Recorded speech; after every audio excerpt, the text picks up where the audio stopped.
Hello. Hello Bayyaram MRO గారు చిరంజీవి గారా అండి? హలో బయ్యారం ఎంఆర్ఓ చిరంజీవి గారా అండి? ఎంఆర్ఓ కాదండి, ఎంఆర్ఓ ఆఫీస్ లో చేస్తాను. మీ పేరు సార్? ఎంఆర్ఓ కాదండి. మీ పేరు సార్? నా పేరు చిరంజీవి అండి. మా అమ్మకు ఫోన్ చేసి శ్యాము మీ ఓడేనా, పెళ్ళయిందా, పిల్లలు ఉన్నారా, ఎకరం పొలం ఉందా, ఇల్లు ఉందా అని అడుగుతుర్రంట కదా. ల్యాండ్ డీటెయిల్స్ ఇక్కడ ఏమైనా ఉంటున్నారా అని చెప్పి ఆర్డర్ అడిగానండి. కాపీ ఉందా నీ దగ్గర? ఆర్డర్ కాపీ ఉందా? ఏంటిదండి? ఆర్డర్ కాపీ ఉందా? నా డీటెయిల్స్ చదవడానికి మీ దగ్గర ఆర్డర్ కాపీ ఏమైనా ఉందా? ఎంక్వైరీ చేయమని చెప్పి పైనుండి ఆర్డర్ వచ్చిందండి. ఏ ఆర్డర్? నరేంద్ర మోడీ పంపించాడా, అమిత్ షా పంపించాడా? నిషానా ఆ, వాళ్ళు ఎందుకు పంపిస్తారని మరి ఎలక్షన్ ఎవరు? కమిషన్ వాళ్ళు పంపిస్తారు. ఎలక్షన్ వాళ్ళు కమిషన్ వాళ్ళు పంపిస్తే నాకు ఆర్డర్ కాపీ పెట్టండి, నేను డీటెయిల్స్ పెడతాను మీకు ఆధార్ కార్డుతో సహా.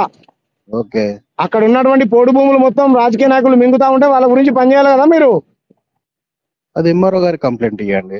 ఇస్తాం. ఇచ్చిన కంప్లైంట్ మీరు మార్వాడీలకు వంత పలుకుతున్నారు సార్. ఎవరికి? మార్వాడీలకు. మార్వాడీలకి ఆ, మేమెందుకు కలుస్తామండి? మరి మా డీటెయిల్స్ నాకు ఇల్లు ఉందా లేదా అన్నప్పుడు లేనప్పుడు ఇక్కడ మా ఇంట్లో ముగ్గురు ఉన్నారు. వినండి, మా తండ్రి చనిపోయిండు, మా ఇంట్లో ముగ్గురు ఉన్నారు. ఎమ్మటే నాకు ఇల్లు శాంక్షన్ చేయండి. ఎమ్మటే ప్రభుత్వం దృష్టికి తీసుకెళ్ళండి. ఓకే, మీరు అక్కడ అప్లికేషన్ పెట్టుకోండి. అప్లికేషన్ పెట్టుకుంటే కేవలం బీజేపీ కార్యకర్తలకే ఇస్తారా? మాకు ఇయ్యరా? పెట్టుకున్న అప్లికేషన్ ఎంతమందికి ఇచ్చారు? ఇండ్లు అప్లికేషన్ ఎంతమందికి పెట్టుకుంటే భూమి ఇచ్చారు? ఎంక్వైరీ చేసుకొని ఇస్తారు కదా. ఎంతమంది అది భూమి ఇచ్చారు మమ్మల్ని అసలు? ఎందుకు అడుగుతున్నారండి? మా అమ్మకు ఫోన్ చేయడానికి ఎవరు? మీకు ఏం రైట్స్ ఉన్నాయి? మా చెల్లెకి ఫోన్ చేయడానికి ఏం రైట్స్ ఉన్నాయి మీకు? నాకు చేయాలి కదా సార్ మీరు ఫోను. మీ అమ్మగారు మీ నెంబర్ అడిగానండి. మీ నెంబర్ అడిగితే మీ నెంబర్ ఎక్కడ అరే ప్రపంచం మొత్తం తెలుసు నా నెంబర్ నరేంద్ర మోడీ గారి దగ్గరనే ఉంటది. మీ దగ్గర లేదా సార్? నా దగ్గర ఎందుకు ఉంటదండి? నరేంద్ర మోడీ దగ్గర ఉంటే నా దగ్గర ఎందుకు ఉంటుంది? మార్వాడి వాళ్ళు అందరి దగ్గర ఉన్నది నా నెంబరు. మార్వాడి వాళ్ళ దగ్గర ఉంటది నాకు తెలుసు. ఊర్లో స్థానికంగా నేను వస్తున్నాను తెలంగాణ మొత్తం. ఇది నా మానవ నా వ్యక్తిగత జీవితాన్ని మీరు ఉల్లంఘించినట్టు. దేనికండి? పెళ్ళి అయిందా, పిల్లలు ఉన్నారా, మూగోడా ఆడోడా? ఇప్పుడు నాకేమైనా పిల్లలు? గవర్న ఎందుకు మా అడుగుతారండి? అమ్మ చెప్పింది పెళ్ళి అయిందా, నాకేమైనా పిల్లలు చూస్తారా మీరు? ఏజ్ ఎంత ఉండదండి అని అడిగాను. ఏజ్ అని ఉంటది కదా సార్, మీ దగ్గర ఆధార్ కార్డ్ డీటెయిల్స్ ఉంటాయి కదా సార్. మీ అమ్మ చెప్పిన ఆధార్ కార్డ్ డీటెయిల్స్ ఏం లేవు. నేను పెడతా చూసుకోండి. నా ఏజ్ పెళ్లి ఏజ్ ఇంకా పెళ్లి కాలేదు నాకు. మంచి పిల్లని చూడండి. ఓకే, మీరు మాట్లాడేది మొత్తం రికార్డ్ అవుతుంది. సరే అండి, మేము వస్తా ఉండండి, న్యాయ పోరాటం చేస్తా. ఓకే. మీరు కరెక్ట్ కాదు. మీరు ప్రజల కోసం పనిచేయాలి. నా వయస్ అక్కడ ఓటు ఉంది అనుకోండి, నేను ఎక్కడ ఓటేశాను? 20 ఏళ్ల నుంచి మా ఊర్లో నేను ఓటేశానా? ఇన్ఫర్మేషన్ ఓటు ఉంది కాబట్టి పైన ఓటు ఉంది సార్. వేసినట్టుందా? ఓటు వేసినట్టుంది అక్కడ.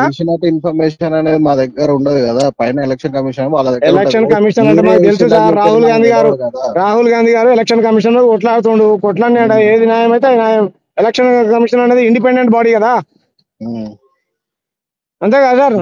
నేను కూడా ఎలక్షన్ లో పోటీ చేసిన సికింద్రాబాద్ నుంచి ఎంపీగా. నాకు తెలియదా సార్? సరే అండి, కానీ అది కరెక్ట్ గా నా నెంబర్ సేవ్ చేసుకోండి. నన్ను అడగండి, నేను చెప్తా. నా డీటెయిల్స్ మొత్తం అడగండి. మీ నెంబర్ కోసం ట్రై చేస్తాను. ఇప్పుడు అడగండి, మీకు ఏం కావాలో చెప్పండి, నేను చెప్తాను.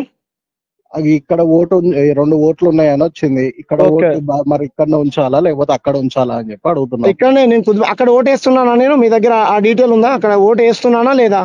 అదే అండి, మీకు ఎక్కడ ఓటు ఉండాలి? ఇప్పుడు 2 ఓట్లు ఉన్నాయి కదా, మరి ఎక్కడ ఉంచాలని చెప్పి. బీజేపీ కార్యకర్తలకు ఒక్కొక్కరికి 40 ఓట్లు ఉన్నాయి.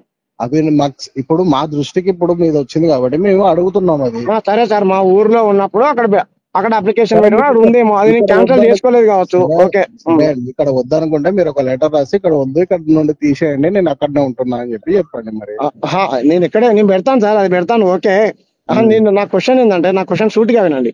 నేను అక్కడ ఓటు వేసినట్టు మీ దగ్గర ఏమైనా ఆధారం ఉందా? అది నా దగ్గర ఇన్ఫర్మేషన్ ఏం లేదండి. నేను వేయలే ఓటు. నేను సికింద్రాబాద్ నుంచి పోటీ చేసి కుత్బుల్లాపూర్ లో ఓటేశాను. మీరు బీజేపీకి అనుకూలంగా పనిచేస్తే ఎట్లా? నా బండి సంజయ్, కిషన్ రెడ్డి కేంద్ర మంత్రులు చెప్పినట్టు చేస్తే రాంగ్ కదా. వాళ్ళ దగ్గర మా ఆఫీస్ తరఫున నుండి మేము మాట్లాడుతున్నాం. అదే ఆఫీసర్లు సామాన్యులు చెప్తే చేయరు, ధనవంతులు రాజకీయ నాయకులు చెప్తే చేస్తారు. సరే అండి, అర్థం కాలేదు సార్. మీకు డీటెయిల్స్ అడగండి, నేను చెప్తాను. నాకు ఇంకా పెళ్లి కాలేదు. ఓకేనా? ఆర్ఎస్ఆర్ కూడా మాట్లాడారంట కదా, ఆర్ఎస్ఆర్ తోటి మాట్లాడారు. తప్పు చేశారు సార్. మీరు తప్పు చేశారు. మా చెల్లెకి ఫోన్ ఎలా చేస్తారు? ఏం రైట్స్ ఉన్నాయని చేస్తారు మీకు? నేను చేయలేదండి. మీ అమ్మగారు నోటీస్ మీ దగ్గర ఆర్డర్ కాపీ ఉంటే ఆర్డర్ కాపీ పెట్టండి సార్. నేను సహకరిస్తాను. నేను సహకరించకపోతే అడగాలి సార్ నన్ను. అదే, అరే పంపించిన వాళ్ళ డీటెయిల్స్ ఉంటాయి కానీ వాళ్ళని అడగాలి. ఎవరైతే పంపించారో ఆ నెంబర్ పంపించమని అడగాలి.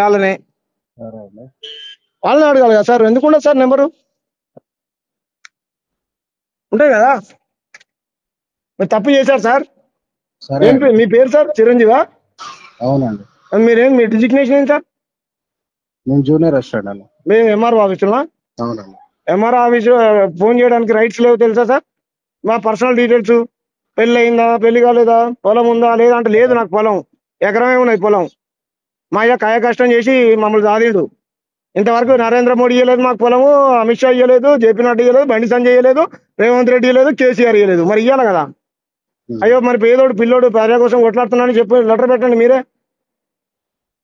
ఇల్లు కూడా ఇవ్వలేదు, కాయ కష్టం చేసి చిట్టీలు వేసుకొని మా అమ్మ కాయ కష్టం చేసి ఇల్లు కట్టుకున్నాం మేము. చూసిరా మా ఇల్లు? పోయిరా ఏం సార్? ఇల్లు కూడా ఇవ్వలే. ఎవరి నిర్లక్ష్యం ఇది? ఎంఆర్ఓ నిర్లక్ష్యం. ఇల్లు లేని వాళ్ళకు ఉందా లేదా అని ఎతకాలి, ఎతికి ఇవ్వాలి ఇండ్లు. ఏం సార్? సరే అండి. రాంగ్ సార్, మీరు చేసింది రాంగా కదా? ఓకే అండి. తప్ప కదా సార్? నేను ఎంక్వైరీ మాత్రమే చేశానండి. అవును సార్, మీరు ఎంక్వైరీ చేయండి సార్, తప్పులేదు. పెళ్లి అయిందా కాదు సార్? పెళ్లి అయిందా? మీ పాప ఉందా? మీ పాప వయసులో ఉందా?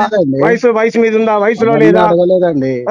అడగలేదు. మీ పాపకి పెళ్లి అయిందా? ఇంకో కొడుకు పెళ్లి అయిందా? అవన్నీ అడగలేదు నేను.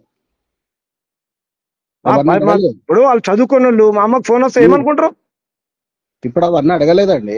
అవును సార్, మా అమ్మకి ఫోన్ ఏమనుకుంటారు? వాళ్ళు భయపడతారా భయపడరా? ఏం చేద్దాం అనుకుంటే మమ్మల్ని చంపేద్దాం అనుకుంటున్నా నరేంద్ర మోడీ? చంపేస్తారా? బండి సంజయ్ చంపేయమని చెప్పాడా? ఊర్లో మా ఇల్లుని కూడా లేకుండా చేయమని చెప్పాడా? మా కుటుంబాన్ని కూడా లేకుండా అని చెప్పాడా బండి సంజయ్ కేంద్ర మంత్రి? సార్ అవన్నీ మేము మాట్లాడేది ఏమన్నా ఉంటే అరే గారితో ఒకసారి మాట్లాడాలి. నాకు అర్థమైంది. నా కుటుంబానికి ఏమన్నా అయితే బండి సంజయ్, నరేంద్ర మోడీ, మీ మీ డిపార్ట్మెంట్ వీళ్ళే బాధ్యత. నాకు తెలుసు, నాకు రోజు తిరకాల్సి వస్తున్నాయి. నేను ప్రభుత్వంతో కొట్లాడుకుంటున్నా. మీరేమో నా కుటుంబాన్ని వేధించండి. మేము ఎవరిని వేధించలేదండి. బండి సంజయ్ ఇదేనా కరెక్ట్? నేను స్పీకర్ గారు లెటర్ రాస్తా ఉండండి, లోక్సభ స్పీకర్ కు. సరే.